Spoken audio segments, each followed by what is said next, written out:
Hi hello నమస్తే welcome to our channel. This is Amala. ప్రస్తుతం మనతో మాట్లాడడానికి సీనియర్ జర్నలిస్ట్ దాము బాలాజీ గారు ఉన్నారు. వారితో మాట్లాడదాం. Hi sir. వాలంటీర్లు జగన్ మీద తిరుగుబాటు చేశారు.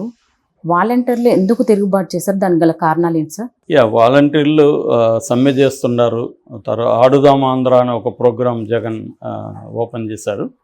అంటే గేమ్స్ స్పోర్ట్స్కి సంబంధించి దాన్ని బాయ్కాట్ చేసి వాళ్ళు ఎవరు కూడా పార్టిసిపేట్ చేయట్లేదు. గ్రామాల లెవెల్లో వాళ్ళు తమ శాలరీ 18,000కి పెంచాలని, అంటే అది శాలరీ కాదు, వాళ్ళు ఉద్యోగులు కాదు యాక్చువల్గా టెక్నికల్గా, బట్ వాళ్ళకి ఇచ్చే శాలరీ కానీ ప్రోత్సాహకం అంటున్నారు. ఏదేమైనా దాన్ని ఇప్పుడు 5,000 ఇస్తున్నారు, దాన్ని 18,000కి పెంచాలనేది వాళ్ళ డిమాండ్ అని కొన్ని పత్రికల్లోనూ మీడియాలోనూ వార్తలు వచ్చాయి. సో యాక్చువల్గా ఇది ఎందుకు వచ్చిందంటే లాస్ట్ మంత్ 13th సమీక్షా సమావేశంలో జగన్ ఒక నిర్ణయం తీసుకున్నాడు. అదేంటంటే వాలంటీర్లకి 750 రూపాయలు పెంచుతూ ఒక నిర్ణయం తీసుకున్నారు. దానికి వ్యతిరేకంగా మాకు 750 కాదు, మాకు 18,000 శాలరీ ఇవ్వాలి అని వాళ్ళు చాలా చోట్ల సమ్మె చేస్తున్నారన్నది వార్తలు వచ్చాయి.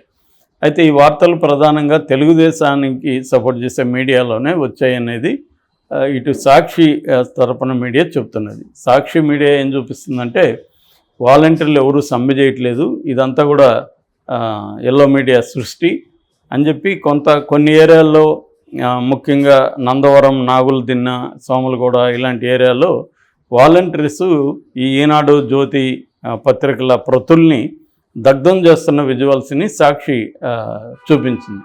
అందులో చాలామంది అక్కడ జిల్లా స్థాయి వాలంటీర్ అసోసియేషన్ నాయకులు కూడా మాట్లాడారు. వాళ్ళు కూడా ఏం చెప్తున్నారంటే ఇదంతా కూడా తెలుగుదేశం దుష్ప్రచారం, మాకు మంచి పేరు వస్తుంది, జగన్కి మంచి పేరు వస్తుందని.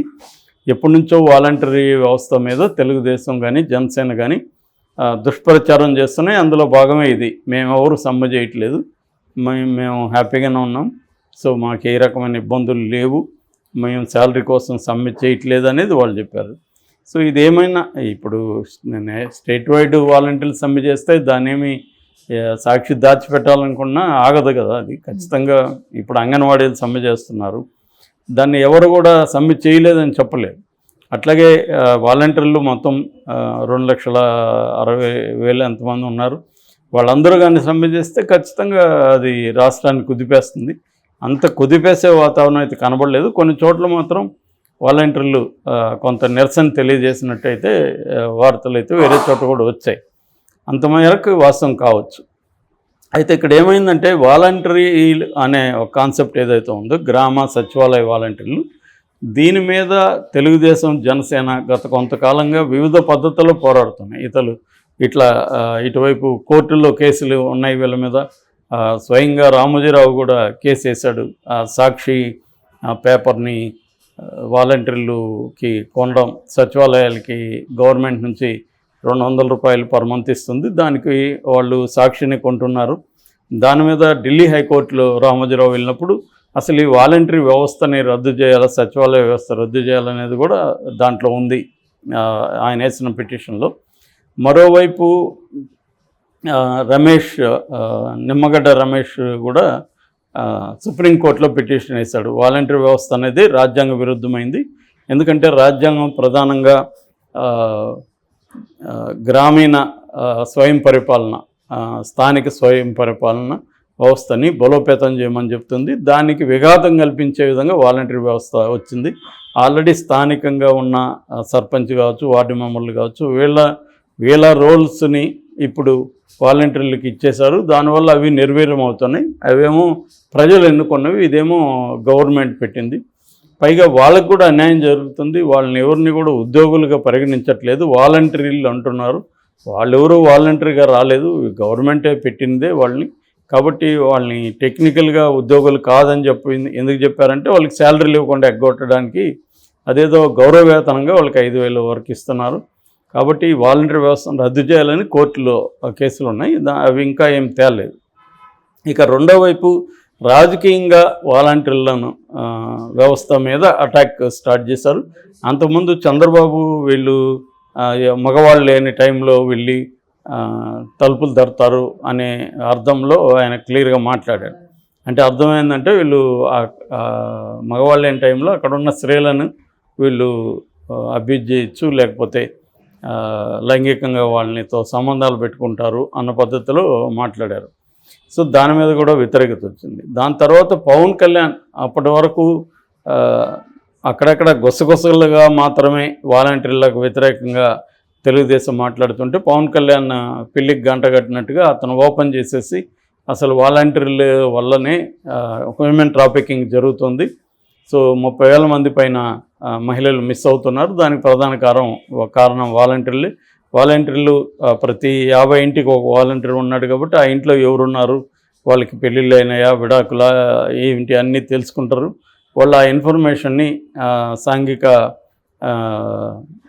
వ్యతిరేక శక్తులకి మ్యాటర్ ఇచ్చేస్తే వాళ్ళు వీళ్ళని కిడ్నాప్ చేయడం కావచ్చు, లేదా మాయమాటలు చెప్పి వాళ్ళు లొంగపరుచుకున్న వాళ్ళని వేరే చోట అమ్మేయడం, ఇవన్నీ చేస్తున్నారని పవన్ కళ్యాణ్ ఓపెన్ అయ్యాడు. దానికి వ్యతిరేకంగా నిరసనగా వాలంటీర్లు కోర్టులో కేసు వేశారు, నిరసన తెలిపారు. అట్లాగే గవర్నమెంట్ కానీ ఇట్లా వైసీపీ కానీ ఈవెన్ పోలీసులు కూడా మీకు ఎవరు ఇన్ఫర్మేషన్ ఇచ్చారంటే వీళ్ళు జాతీయ నిఘా వర్గాలు ఇచ్చాయని చెప్పారు. ఎవరు ఆ జాతీయ నిఘా వర్గాలు, నీకెందుకు ఇచ్చారు, మాకు గద్ద చెప్పాలి, అట్లేమన్నా ఉంటే నీకు ఎట్లా ఇస్తారు, నీకేమన్నా బీజేపీ పార్టీనా, ఇవన్నీ కూడా అడిగారు. రెండవది మిస్సింగ్ అంటే అందరూ కూడా హ్యూమన్ ట్రాఫికింగ్ కాదు, వేరే పెళ్లి చేసుకొని వెళ్ళిపోయినా మిస్సింగ్ అనే కేసు పెడతారు. సో మిస్సింగ్ మీరు చెప్పిన అన్ని కేసులు కూడా లేవు అనేది, వీళ్ళు హ్యూమన్ ట్రాఫికింగ్ కూడా అంత లేదనేది చెప్పారు. దానికి వాలంటీర్ వ్యవస్థ సంబంధం లేదు అనేది కూడా వీళ్ళు చెప్పారు. కానీ పవన్ కళ్యాణ్ దాన్ని కన్సిస్టెంట్గా ప్రతిసారి చెప్తూనే ఉన్నాడు. సో ఈ కాంటెక్స్లో అంటే తెలుగుదేశం జనసేన వాలంటీర్ వ్యవస్థ మీద ఎందుకు అటాక్ చేస్తుంది అన్నప్పుడు వాళ్ళకి రాజకీయంగా ఇబ్బంది ఉంది. ఎందుకంటే జగన్కి వాలంటీర్ వ్యవస్థ అనేది ఒక పెద్ద బలంగా ఉంది ఇవాళ. ఎందుకంటే ప్రతి 50 ఇళ్ళకి ఒక వాలంటీర్ ఉండడం, ఆ వాలంటీరు ఆ 50 ఇళ్ళకి సంబంధించి అనేక సేవలను అందిస్తున్నారు. పెన్షన్ ముసలిళ్ళకి ఇవ్వడం కావచ్చు, రేషన్ బియ్యం అందించడం కావచ్చు. రెండోది వాళ్ళకి ఏంటంటే కొంత గ్రామాల్లో ఎంఆర్ఓ ఆఫీస్కి పోయి చాలా పనులు చేసుకొని రావాల్సి ఉంటుంది. బర్త్ సర్టిఫికేటు, డెత్ సర్టిఫికేటు, రెవెన్యూలో అనేక పనులు ఉంటాయి, ల్యాండ్ విషయాలకు సంబంధించి, ఇవన్నీ కూడా వీళ్ళు చేస్తున్నారు. అట్లాగే కొన్ని గ్రామాల్లో వీళ్ళకి ఏదైనా వస్తువులు కావాలన్నా వీళ్ళు మండల హెడ్ క్వార్టర్కి వెళ్తుంటారు కాబట్టి అక్కడ నుంచి తెచ్చిపెట్టడం, ఆ సర్వీసెస్కి వీళ్ళు టిప్స్ ఇవ్వడం, అలాగా వాలంటీర్లు కూడా వీళ్ళు ఇచ్చే శాలరీ కాకుండా ఇంకొంత ఎక్స్ట్రా మనీ సంపాదించుకోవడం, వాళ్ళకి ఒక ఇన్ఫ్లుయెన్స్లు అవి పెరుగుతాయి కాబట్టి చిన్న చిన్న వ్యాపారాలు చేసుకోవడం, ఇలాగ రకరకాల పద్ధతులు నడుస్తుంది మ్యూచువల్గా. దీని పట్ల బయట రాష్ట్రాలు కూడా అట్రాక్ట్ అయ్యి వాళ్ళు కూడా ఇలాంటివి పెట్టాలని ప్లాన్ చేశారు. ఇంక్లూడింగ్ తెలంగాణలో బీఆర్ఎస్ కూడా ఇలాంటి సిస్టమ్ని తీసుకురావాలని ప్లాన్ చేస్తుంది. నిజానికి దానివల్ల కొంతవరకు మేలు జరిగింది. ముఖ్యంగా కరోనా టైంలో అందరి ఇళ్ళకి వెళ్ళి డేటా తీసుకోవడం, ఎవరు కరోనా టీకాలు వేయించడం, వాళ్ళకి మందులు ఇవ్వడం, ఎవరైనా కరోనా వచ్చి ఉంటే వాళ్ళని తీసుకెళ్ళి హాస్పిటల్లో జాయిన్ చేయడం, ఇలాంటి సర్వీసెస్ కూడా వాలంటీర్స్ చేశారు. సో గ్రౌండ్ లెవెల్లో వాలంటీర్స్ మీద తీవ్ర వ్యతిరేకత లేదు, ఉంటే పని చేయలేరు వీళ్ళు యాక్చువల్గా.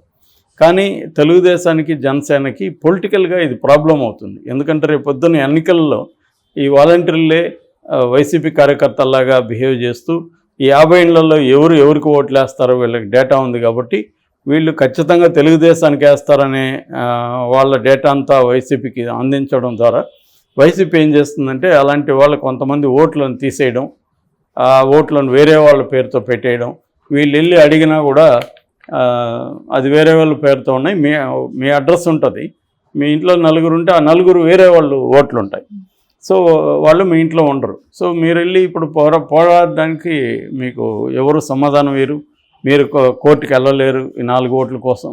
ఇలాంటివి అనేకం జరుగుతున్నాయని తెలుగుదేశం బయటపెట్టింది. సో దీంట్లో వాలంటీర్ అనేది ప్రధానంగా ఉంది. రేపొద్దున వీళ్ళు ఓట్లు కూడా వేయించడంలో కూడా వీళ్ళది ముఖ్య పాత్ర ఉంటుంది. ఎందుకంటే వాలంటీర్లు ఎలా ప్రచారం చేస్తున్నారంటే రేపు తెలుగుదేశం వస్తే మీకు ఈ పథకాలు అంతా ఉండవు, మేము కూడా ఉండము, మళ్ళీ మీరు పాత జన్మభూముల కమిటీలు వచ్చేస్తాయి, మీరు ఇబ్బందుల్లోకి వెళ్తారు అనే ప్రచారం చేస్తున్నారు. అది కొంతమంది నమ్మేవాళ్ళు నమ్ముతున్నారు. సో ఈ ప్రాబ్లం వాలంటీర్ వ్యవస్థ వల్ల జనసేనకి తెలుగుదేశానికి ప్రాబ్లం ఉంది. అందుకని ఇప్పుడు వాలంటీర్ల వ్యవస్థకి వ్యతిరేకంగా వీళ్ళు మాట్లాడుతున్నారు. ఈ కాంటెక్స్ట్లో ఈ సమ్మె అనేది నిజంగా కానీ పెద్ద ఎత్తున జరిగితే మాత్రం అది తెలియకుండా ఎవరు దాచిపెట్టలేరు. నిజంగా జరుగుతుందో అంత పెద్ద సమ్మె 750 తీసుకొని ఎక్స్ట్రాగా వాళ్ళు సరిపెట్టుకుంటారా అనేది మనం చూడాలి.